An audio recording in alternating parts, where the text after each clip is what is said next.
menjelaskan tentang perdagangan manusia sebagai kejahatan transnasional dalam permasalahan dan penanggulangan di Indonesia. Perdagangan manusia atau disebut trafficking in person, yaitu perdagangan manusia atau trafficking in person tersebut merupakan salah satu bentuk kejahatan internasional dan terorganisir yang semakin berkembang pesat. Kejahatan ini telah melanggar hak asasi manusia karena bertujuan untuk mengeksploitasi para korban. Trafficking juga merupakan salah satu bentuk tumbuh dengan cepat dalam kejahatan terorganisir. Trafficking tersebut termasuk dalam pasal 3 Protokol Tambahan Konvensi PBB tentang kejahatan terorganisir nasional atau disebut Protocol to Convert, Super and Punish Trafficking in Person, especially women and children, supplementing in United Nations Convention Against National Organized Crime. Pengertian trafficking diadaptasi dalam Kepres nomor 88 tahun 2000 tentang Rencana Aksi Nasional Penghapusan Perdagangan Perempuan dan Anak atau RAN P3A dengan rumusan sebagai berikut. Perdagangan orang adalah sebagai tindakan pelaku yang mengandung salah satu atau lebih tindakan pengrekrutan, pengangkutan antar negara, pemindahan tahanan dan pemberangkatan, penerimaan dan penampungan sementara atau di tempat tujuan orang dengan cara ancaman menggunakan kekerasan verbal atau fisik, penculikan, penipuan, tipuan muslihat, pemanfaatan posisi,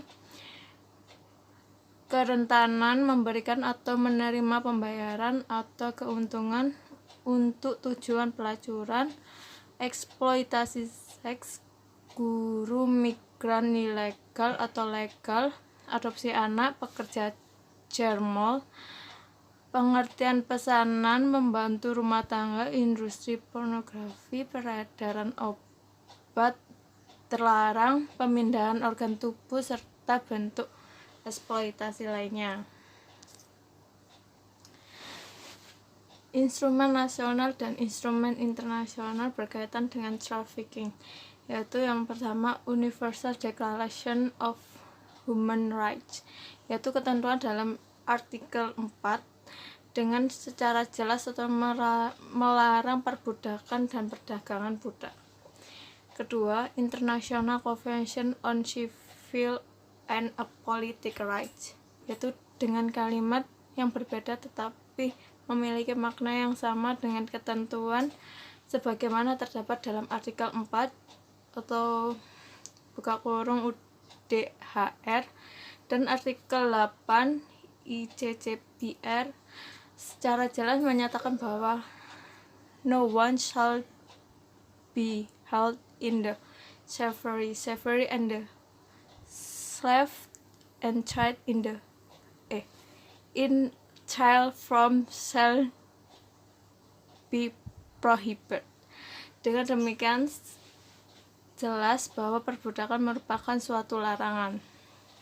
Ketiga, yaitu International Covenant on Economic, Social, and Cultural Rights. Yang keempat, Convention on the Rights of the Child and its Victims and Protocol. Yang kelima yaitu Convention Concerning the Prohibition and Immediate Action for the Elimination, the Forced Forum and the Child Labor.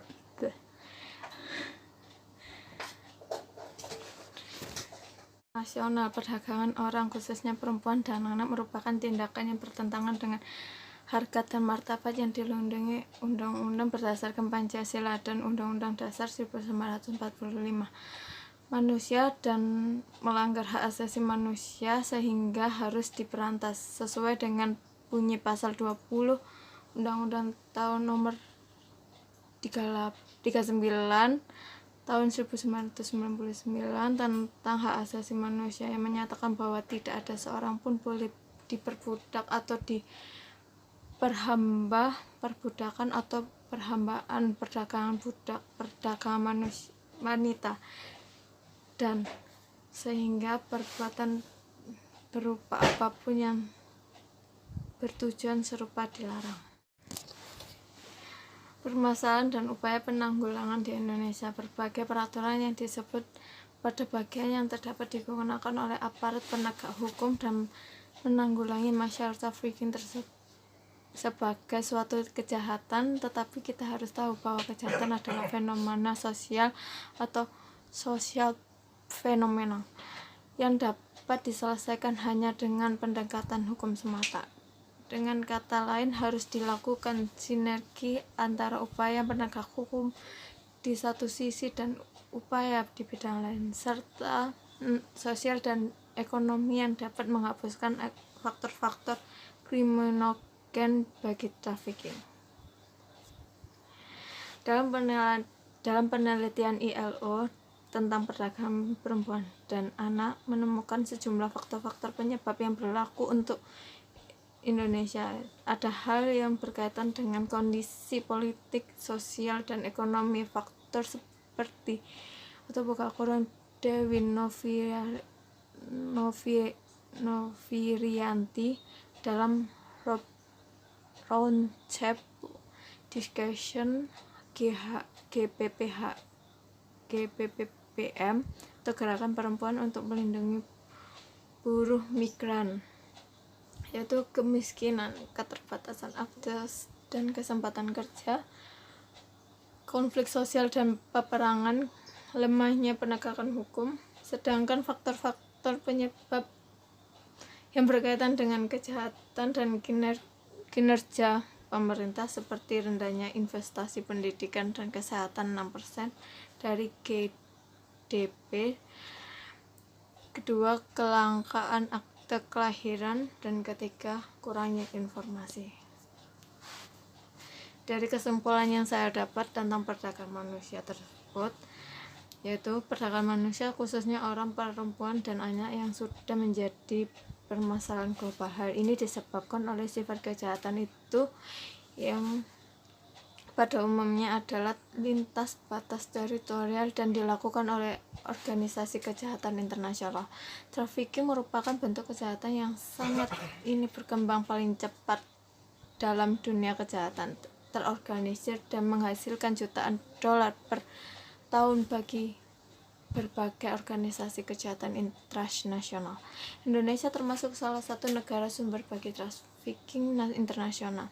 Menghadapi permasalahan ini, pemerintah harus bekerja keras untuk mengatasi akar permasalahan trafficking tersebut dengan melakukan berbagai upaya preventif dan represif, karena sifat kejahatan ini lintas teritorial mengharuskan pemerintah bekerja sama dengan negara-negara lain, baik sesama negara sumber maupun negara-negara tujuan. Kerjasama itu menghendaki adanya persamaan persepsi di antara negara-negara yang terkaitan dengan pengertian trafficking, sebagaimana terdapat dalam instrumen hukum internasional yang termasuk juga dari perlakuan terhadap korban trafficking, serta keharusan untuk melakukan harmonisasi hukum internasional dan hukum internasional. Sekian dari presentasi saya. Mohon maaf apabila penjelasan saya kurang jelas dan kalimat pengucapan. Wassalamualaikum warahmatullahi wabarakatuh.